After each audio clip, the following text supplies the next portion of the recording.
여러분은 여러분 자신의 몸무게가 얼마인지를 알고 계시죠? 네, 괴로워하는 표정을 짓고 계신 분도 계신데 괴로워하실 필요는 없습니다. 자신의 몸무게는 여러분 아마 수시로 살피실 것입니다. 그러면 여러분 영혼의 무게는 얼마나 되시는지 아십니까? 사람은 몸과 영혼으로 구성되어 있으니까 몸무게가 있다면 영혼의 무게도 있지 않겠습니까? 영혼의 무게가 얼마나 될까요? 던컨 맥도글이라고 하는 의사가 자신의 병원에서 초정밀 저울을 이용해서 죽어가는 사람들의 무게의 변화를 지켜보았다고 합니다. 그랬더니 숨이 막 끊어지는 순간 몸무게 21g이 줄어든 것을 발견했습니다. 그 후에 5명의 임종 환자를 대상으로 같은 실험을 실시했더니 비슷한 결과가 나왔다고 합니다. 그래서 자신의 이론을 증명하기 위해서 개 15마리를 대상으로 같은 실험을 해보았더니 이상하게도 개는 죽을 때 몸무게 차이를 보이지 않더라는 것입니다. 맥도글이 말했습니다. 그 이유는 사람에게는 영혼이 있지만 개에게는 영혼이 없기 때문이다 라고 했습니다. 정말 사람의 영혼의 무게가 21g인지 어떤지는 저는 모르겠습니다. 그것은 어디까지나 사람의 생각과 이론일 뿐입니다. 성경은 그렇게 말하지 않습니다. 성경은 사람의 영혼은 천하를 주고도 바꿀 수 없는 것이라고 말씀합니다. 천하보다 더 무겁고 더 귀한 것이 한 사람의 영혼입니다. 그런데 하나님은 바로 그 한 사람에게 집중하여 계시고 그 한 영혼을 찾기에 하나님은 지금도 갈급해 하십니다. 국제 기도의 집 아이합의 게리 윈저 목사님은 이렇게 말했습니다. 이 세계의 역사는 아버지가 아들을 위하여 신부를 구하는 것이다 라고 말했습니다. 무슨 말인가 하면 이 세상의 역사는 하나님 아버지께서 아들 예수 그리스도의 신부감을 구하기 위하여 한 사람 한 사람을 찾으시는 것이다 라는 것입니다. 이게 성경의 역사입니다. 교회 여러분, 그런 눈으로 성경을 보십시오. 구약과 신약 모두가 다 같은 이야기로 가득 차 있습니다. 하나님께서 아브라함을 부르시고 모세를 부르시고 다윗을 부르신 것도 그런 이유 때문입니다. 그리고 예수님께서 베드로와 제자들을 부르시고 바울을 부르신 이유도 같은 이유 때문입니다. 하나님은 심판받아 마땅한 여리고성에서 하나님을 기대하고 있던 한 여인 기생 라합을 찾아내셨습니다. 예수님께서는 수가성에서 인생의 허브를 마시고 있던, 그래서 다시 목마르지 않은 물을 찾았던 사마리아의 한 여인을 만나 주셨습니다. 누가복음 15장에는 여러 개의 비유가 나옵니다. 이를테면 잃은 양 찾기 비유, 그리고 잃은 드라크마 비유, 그리고 잃은 아들 탕자의 비유가 나옵니다. 이 모든 이야기들은 한 영혼을, 한 사람을 찾으시는 아버지 하나님의 마음을 보여주시는 이야기들입니다. 오늘부터 누가복음을 함께 읽어가면서 여러분과 은혜를 나누려고 합니다. 누가복음의 역사가 바로 한 사람을 찾으시는 하나님의 마음으로 시작하고 있습니다. 그 한 사람 한 사람을 찾으시고는 그를 천하보다 더 귀한 존재로 세워주시는 것이 바로 복음의 역사입니다. 그렇게 찾아내신 한 사람이 바로 저와 여러분이라는 것을 깨닫는 것이 은혜인 줄 믿습니다. 여러분, 오늘 본문을 다시 보십시오. 누가복음의 저자가 누구입니까? 누가 누가복음을 기록했습니까? 네, 답을 말씀드려도 알지 못하시는 여러분은 어떤 분들이십니까? 누가복음은 누가가 기록했습니다. 그래서 누가복음이죠. 그러면 누가복음의 수신자는 누구로 되어 있습니까? 네, 오늘 말씀 보니까 데오빌로라고 말하고 있습니다. 누가복음은 이 누가복음과 함께 누가복음의 후속편인 사도행전을 기록해서 이 데오빌로라는 사람에게 헌정했습니다. 데오빌로가 어떤 사람인지는 그의 호칭을 통해서 우리가 짐작할 수 있습니다. 누가가 데오빌로 각하라고 했습니다. 데오빌로 각하라고 했으니까 당시 로마 사회에 굉장히 고위직에 있었던 사람이었음에 틀림없다는 것이죠. 그는 이방인으로서 복음을 받아들이고 그리스도인이 되었을 것입니다. 각하라고 칭함을 받는 사람이 피지배민으로부터 복음을 받아들여서 예수를 믿게 되었다는 것은 정말 귀한 일입니다.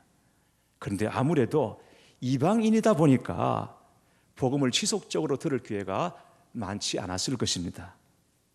그런 만큼 그가 예수님을 받아들이고 영접을 해서 그리스도인이 되었지만은 아직도 그 믿음이 초보 수준에 머물러 있었을 것이고, 이를 안타깝게 여긴 누가가 이 데오빌로의 믿음을 키워주고 그가 믿고 확신한 일에 거하도록 돕기 위해서 이 누가복음을 기록했다는 것이죠. 그러면 누가가 증언하려고 했던 복음의 내용은 무엇인가? 1절에 보니까 우리 중에 이루어진 사실에 대하여라고 했습니다. 우리 중에 이루어진 사실. 우리 중에 이루어진 사실이 무엇인가 하면 바로 예수 그리스도의 사건인 것입니다.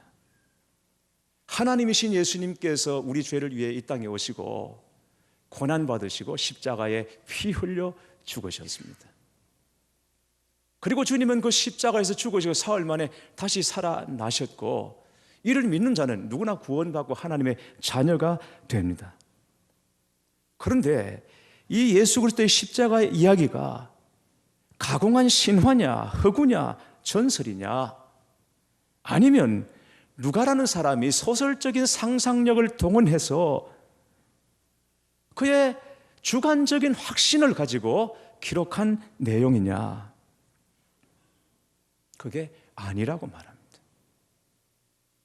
누가는 예수님이 살아계실 당시에 예수님의 행적을 하나하나 지켜보았던 그 증인들의 증언과 그리고 주의 말씀을 맡은 종들이 전해준 이 전성을 가지고, 그리고 거기다가 자세한 자료들을 모아서, 철저하게 자료를 모아서 이 누가복음을 구성했습니다. 누가는 직업이 의사인 것을 여러분 아실 것입니다. 그는 의사라는 직업 정신에 맞게 철저하고도 논리적으로 그리고 객관적으로 자료들을 수집하고 모아서 그리고 연구했습니다. 그리고는 최종적으로 그 위에 성령의 감동하심이 더하여져서 이 누가복음을 기록했다라고 말하는 것입니다. 그렇기 때문에 누구든지 겸손한 마음으로, 진실한 마음으로 하나님의 말씀을 듣고 읽으면 믿음의 주인이시고 구원의 주인이신 예수님을 만나게 된다라는 것입니다. 잠언 11장 9절에 악인은 입으로 그의 이웃을 망하게 하여도 의인은 그의 지식으로 말미암아 구원을 얻느니라고 했습니다. 성경은 구원에 이르는 하나님의 완전한 지식입니다. 모든 진리는 성경에 명백하게 기록되어 있습니다. 그래서 우리는 구약 39권, 신약 27권, 도합 66권 외에 다른 성경이 더 필요한 것이 아닙니다. 다른 기록이 더 필요한 것이 아니고 하나님께서 감동으로 주신 66권 성경에 모든 진리는 완벽하게 다 포함되어 있다라는 것입니다. 성경은 하나님의 완전한 계시입니다. 그러므로 성경을 읽고 묵상하고 마음에 새길 때 믿고 확신한 일에 거하게 되는 줄 믿습니다. 지난주 신방 중에 한 성도님에게 기도 제목이 무엇이냐라고 여쭈었더니 나이가 드니까 믿음도 약해진다, 믿음도 떨어진다고 하시면서 믿음이 좀 생겼으면 커졌으면 좋겠다, 이런 말씀을 하셨습니다. 그래서 제가 말씀드렸습니다. 나이가 들어서 믿음이 약해지는 것은 아닙니다. 나이가 들면 몸은 약해질 수 있어도 덩달아서 믿음까지 같이 약해지는 것은 아닙니다. 오히려 나이가 들어서 몸은 약해져도 믿음은 더욱더 성숙해지고 깊어질 수 있습니다. 마치 곡식이 늙어가는 것이 아니라 익어가는 것과 같은 이치입니다. 그러니까 나이를 생각하지 마시고 믿음 회복이 정말 기도 제목이시라면 말씀을 읽으라고 권해드렸습니다. 오늘 일부 예배 후에 한 젊은 집사님 부부가 저를 만나고 기도받고 가셨습니다. 언제부턴가 마음에 시험이 생기기 시작하면서 교회도 오기 싫어지고, 그리고 믿음이 곤두박질 치면서 바닥을 헤매게 되었다는 것입니다. 스스로 생각할 때 내가 과연 그리스도인인가, 이런 회의까지 생기더라는 것이죠. 그래서 마음으로 하나님께 기도할 때 좀 보여달라고, 하나님 저를 쳐서라도 좀 보여달라고. 집사님, 그런 기도하시면 안 됩니다. 맞으면 집사님이 좋겠습니까? 제가 좋겠습니까? 그러시면 그런 기도는 하시면 안 됩니다.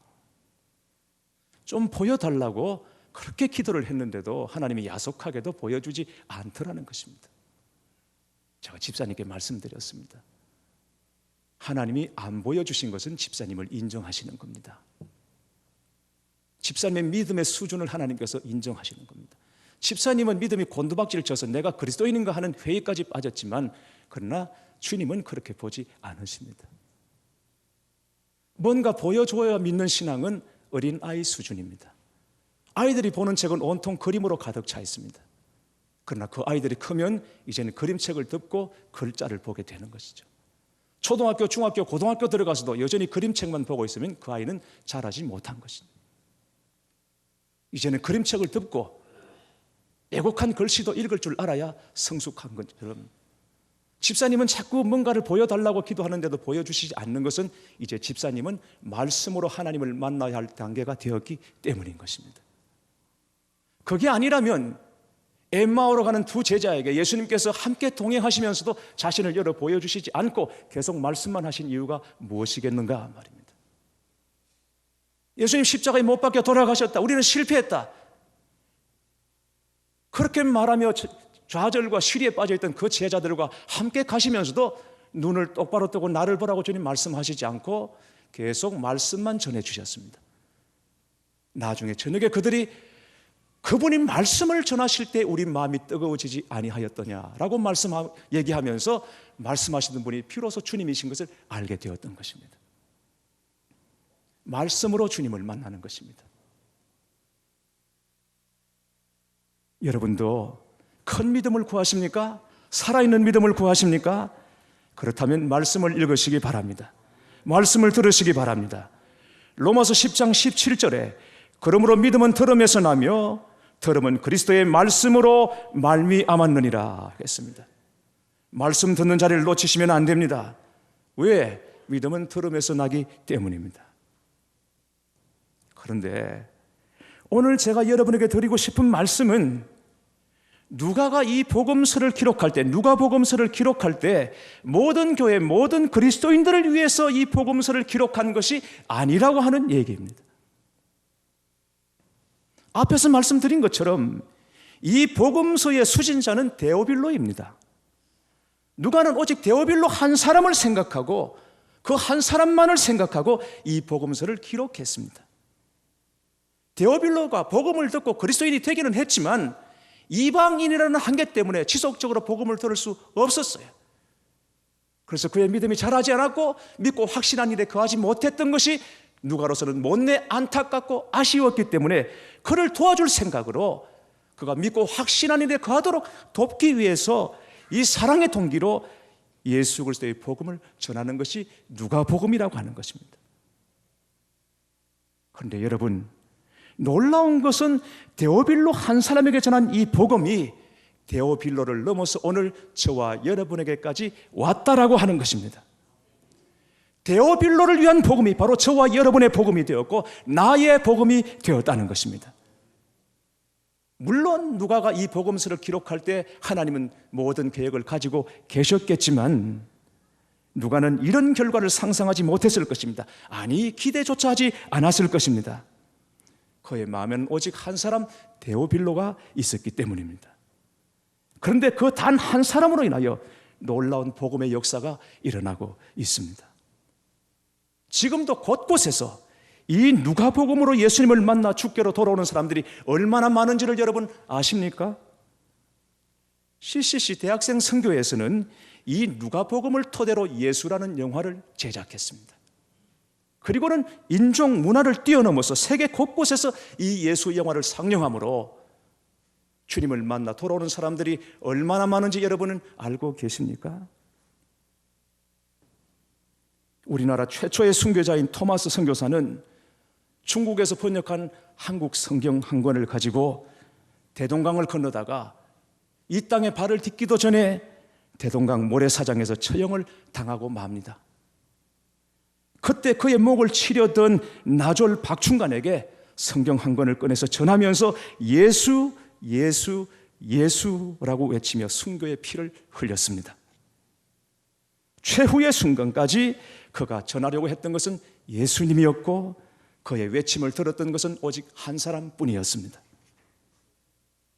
그런데 나졸 박충관이 죽기 전에 토마스 선교사가 전해준 이 성경으로 복음을 듣게 되었고 예수님을 믿는 그리스도인이 되었고 나아가서 그는 복음의 증인이 되었습니다. 그런 말미암아 평양에 믿는 사람들이 모이고 그 평양에 교회가 세워지게 된 것입니다. 지금 평양에 그 교회는 없어졌지만 여러분 신기하고도 놀랍게 바로 나졸 박충관으로 말미암아 복음을 들은 사람들이 평양에 세웠던 그 교회 터에 지금 평양과학기술대학교가 세워지고 있는 것을 여러분 아십니까? 토마스 선교사는 오직 박충관이라는 한 사람만 보았을 뿐입니다. 그런데 그 한 사람으로 말미암아 이렇게 많은 교회에 그리스도인들이 나올 줄 어떻게 알았겠습니까? 여러분 놀라운 복음의 역사가 아니고 무엇이겠습니까? 사랑하는 교회 여러분, 여러분에게는 그 한 사람이 있습니까? 내가 간절한 마음을 가지고 복음을 전하고 싶고 복음으로 살려내고 싶은 그 한 사람이 여러분에게는 있으십니까? 사실 그 사람이 누구인지, 어떤 사람이 그 사람인지 찾고 우리가 구분할 필요가 없습니다. 왜냐하면 이 세상 사람들은 누구나 구원을 받아야 하고 그래서 누구나 주의 복음을 들어야 할 절실한 사람들이기 때문에 그렇습니다. 북한을 위해 기도하다가 제 마음에 크게 찔림이 왔고 제 믿음의 분량이 너무 왜소하다는 사실을 깨닫게 되었습니다. 저는 북한을 위해 기도할 때 속히 통일이 이루어지도록 김정은을 어떻게 좀 해주시든지 아니면 통일에 합당한 온건한 사람과 정부를 어서 속히 북한 내에 세워주시도록 기도하고 있었습니다. 근데 얼마 전에 인터넷으로 설교를 듣는 중에 어느 목사님은 기도하실 때 김정은이 예수 믿게 해달라고 기도한다는 말을 들었습니다. 김정은에게 복음을 전할 수 있도록 그를 만나게 해달라는 기도를 감히 하고 있다는 얘기를 들었습니다. 교회 여러분, 그게 진짜 하나님이 원하시는 것이 아니고 무엇이겠습니까? 기도의 크기가 믿음의 크기라고 하더니 기도도 그릇대로 하는구나 싶었습니다. 그렇게 보면 우리 주위에는 온통 하나님이 찾으시는 그 한 사람으로 넘치고 있는 것을 알아야 합니다. 21g이 아니라 천하보다 더 크고 소중한 영혼들이 우리 주위에는 너무 많다라는 것입니다. 이 영혼들을 생각하시고 이 영혼들을 돌아보시기를 주님의 이름으로 축원합니다. 어느 교회 한 청년이 아프리카 말라위에서 일하는 중에 말라리아에 걸려서 고생을 하다가 치료를 받고 퇴원을 앞두고 목사님에게 이런 글을 보내왔다고 합니다.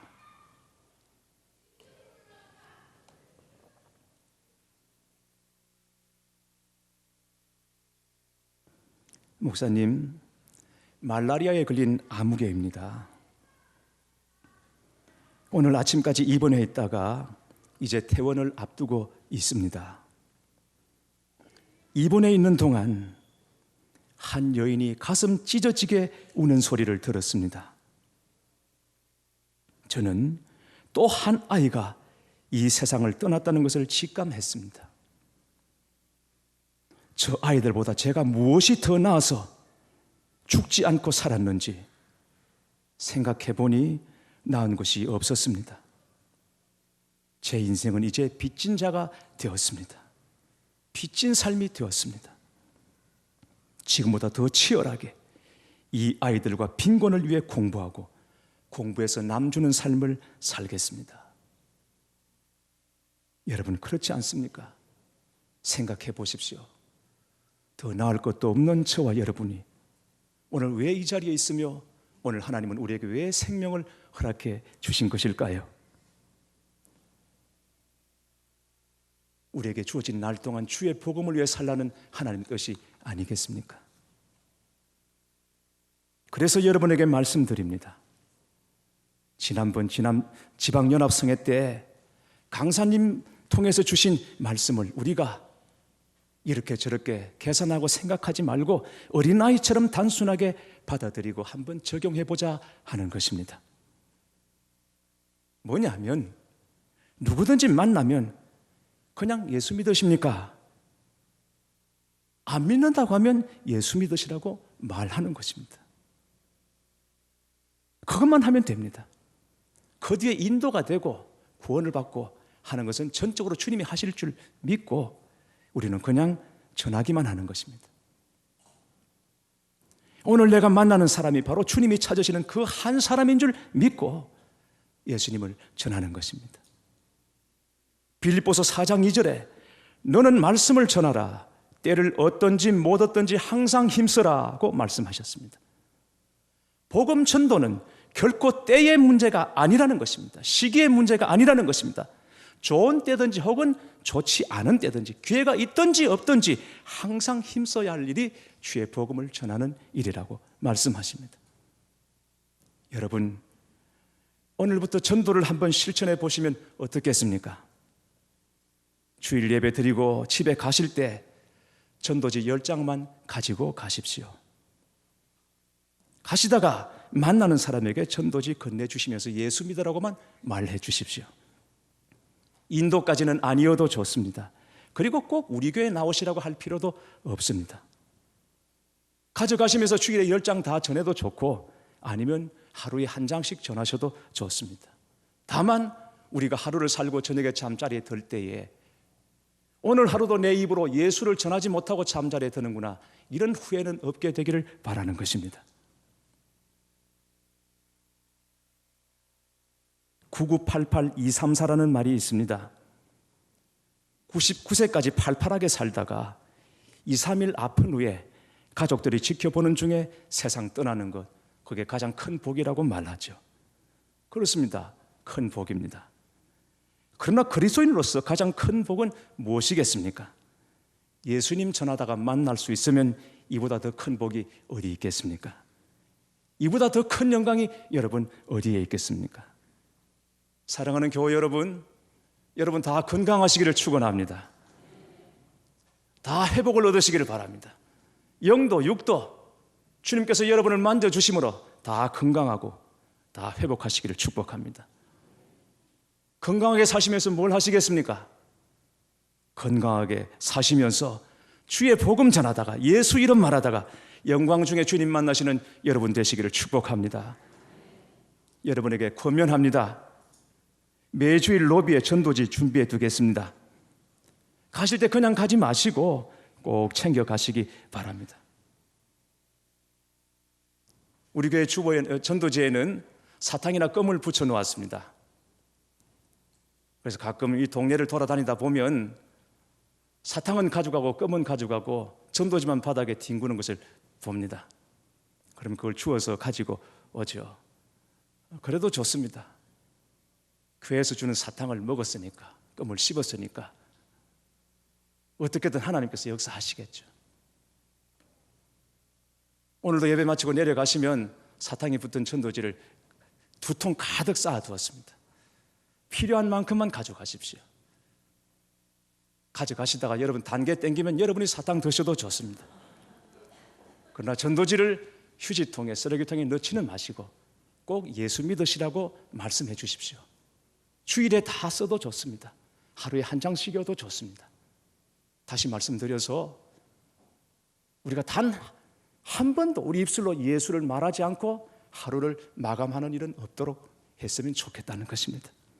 우리가 주님 위에 살면 주님은 우리의 삶을 책임져 주실 줄 믿습니다. 다시 본문으로 돌아가서 누가의 마음에 있었던 한 사람, 누가복음의 수신자 데오빌로를 생각해 봅니다. 데오빌로라는 말은 하나님이라는 뜻의 데오스와 사랑받는 자라는 뜻의 필로스가 합쳐져서 이루어진 말입니다. 그러니까 데오빌로는 하나님의 사랑을 받는 자 혹은 하나님의 친구라는 뜻이 되겠습니다. 그렇다면 바로 다름 아닌 저와 여러분이 데오빌로입니다. 왜? 우리가 하나님의 사랑을 받는 자이니까, 우리가 하나님의 친구이니까. 무익하고 쓸모없고 우리가 행하는 일이라고는 죄밖에 없는 저와 여러분을 주님께서 내치고 멀리하지 않으시고 안아주시고 나의 사랑을 받는 자여, 내 어여쁜 자여, 나의 친구여라고 말해주시는 저와 여러분은 데오빌로입니다. 이사야 41장 8절에 하나님께서 아브라함을 나의 벗이라고 말씀하셨고, 요한복음 15장 15절에는 예수님께서 제자들에게 이제부터는 너희를 종이라 하지 아니하리니 종은 주인이 하는 것을 알지 못함이라. 너희를 친구라 하였노니 내가 내 아버지께 들은 것을 다 너희에게 알게 하였음이라고 했습니다. 예수님께서는 세상에서 그리 잘난 것도 없고 드러내놓고 자랑할 만한 것도 없는, 아니 오히려 눌리고 소외되었던 사람들 중에 한 사람 한 사람을 뽑아 제자로 세우시고는 그들을 너희는 종이 아니야, 이제 너희들은 종이 아니고 내 친구야 라고 말해 주셨다면 그 이유가 무엇이겠습니까? 눌리고 소외되었던 사람들, 온전한 사람으로 인정받지 못했던 이 제자들을 한 사람 한 사람 찾아가시고 그 현장에서 불러주시고는 너희들은 이제 종이 아니다, 너희들은 내 친구다라고 말씀해 주셨다면 그 이유가 무엇이겠습니까? 주의 놀랍고 위대한 이 복음의 파트너로 삼아서 또 다른 하나님의 친구 삼으시려는 계획 때문에 이 제자들을 부르시고 내 친구라고 말씀하신 것이 아니겠습니까? 친구에게는 비밀이 없다고 했습니다. 아버지께 들은 것을 내가 너에게 다 말했다, 이제 너에게는 비밀이 없다. 내 가장 중요한 비밀은 복음인데 너희들에게 이 복음을 말했다. 너희들은 내 파트너다, 나와 함께 이 일을 감당하자라고 눌리고 소외되었던 자들 중에 제자로 세우시고 내 친구라고 이 사명을 주신 것이죠. 사랑하는 교회 여러분, 여러분은 여러분의 데오빌로를 위하여 증거할 복음을 가지셨습니까? 그 한 사람을 위한 간절함이 여러분에게 있습니까? 오직 그 한 사람을 찾아 복음을 전하여 하나님의 사랑을 받는 자로 하나님의 친구 삼는 일에 여러분이 귀하게 쓰임받게 되기를 주님의 이름으로 축원합니다.